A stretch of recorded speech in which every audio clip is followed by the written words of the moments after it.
بكم معايا في نوفيل فيديو لنهار اليوم. فيديو اليوم راح نتكلموا فيه على الشامبو التخادو من غارني، ونشارككم تجربتي فيما يخص هذا الشامبو.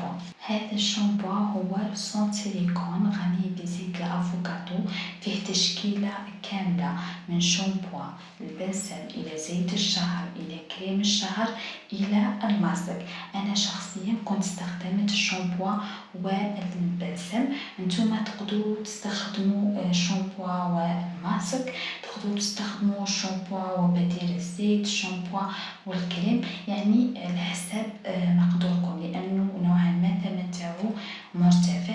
انا استخدمت الشامبو والبلسم تقريبا مدة 5 أشهر، لانه فيه كمية لاباس بها. كيما الشامبو فيه تقريبا 400 ملي، اما البلسم فيه 200 ملي، يعني اذا كنتي انتي وحدك فقط راح يكفيك تقريبا 4 إلى 5 أشهر. هذا الشامبو يناسب بزاف لشعرهم جاف، لشعرهم متقصف، لشعرهم فخيسي، كذلك اللي عندهم نيشوت في شعرهم، كذلك اللي يستخدموا بزاف صبغات وشافوا بلي شعرهم نشف. ننصحكم انكم تستخدموا هذا الشامبو. هذا الشامبو يغذيكم بزاف شعركم، يخليكم شعركم بزاف خفيف.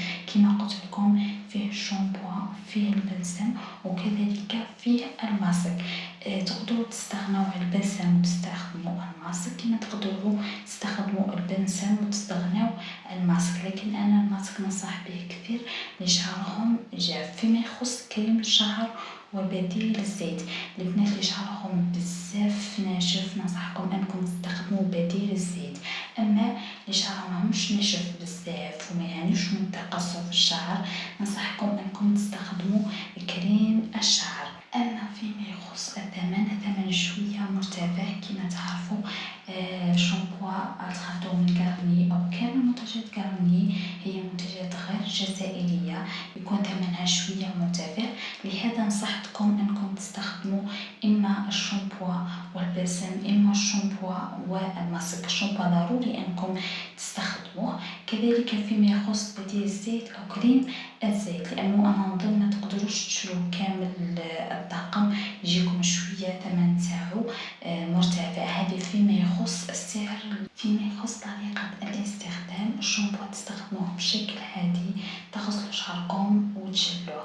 اما البلسم والماسك فمن الافضل انكم تخلوه دقيقه او دقيقتين هكذا، بعد تدوا كامل الفوائد اللي في هذاك الماسك او في البلسم، ومن بعد تشلوا شعركم مليح. وبعد ما تغسلوا شعركم تستخدموا بديل الزيت او كريم الشعر. هذه يعني بعض النصائح فيما يخص طريقة الاستخدام. نتمنى انني نكون فدتكم بهذا الفيديو.